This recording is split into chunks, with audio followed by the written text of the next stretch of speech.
Patient দেখবি কিভাবে? পেশেন্টকে তো সে আমরা দেখে নেব, কিন্তু সে যদি অপারেশন করার সময় আমাদেরকে দেখে নেয় তখন তো সে কাছে যাবে, তখন কি হবে? ডাক্তারবাবু দেখুন না, ওর মনে হার্ট অ্যাটাক হয়েছে। হ্যাঁ, ওকে তাড়াতাড়ি হাত লাগিয়ে বেডে তুলুন, বেডে তুলুন। আমি কি ওর বিয়ে দিতে আসছে নাকি যে কাজে হাত লাগাবো?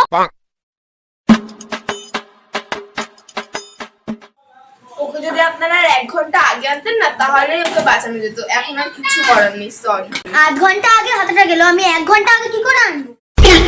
আমার মনে হচ্ছে ওর শ্বাস নিতে কষ্ট হচ্ছে ডাক্তারবাবু। আরে শ্বাস নিতে যখন সমস্যা হচ্ছে শ্বাস নেবেন না, শ্বাস নেওয়ার কি দরকার? দুদিন শ্বাস না নিলে আপনি মরে যাবেন না, দুদিন পরে নিয়ে নেবেন। ওর শ্বাস নিতে প্রবলেম হচ্ছে, আমি তো শ্বাস দিয়ে দিচ্ছি। ওকে বাঁচাতে হলে তো এক্ষুনি ইসিজি করতে হবে। এখানে তো কোনো ইসিজির ব্যবস্থাই নেই। দেখবেন ইসিজি হচ্ছে। তোমরা কি দেখছো? সাবস্ক্রাইব করো।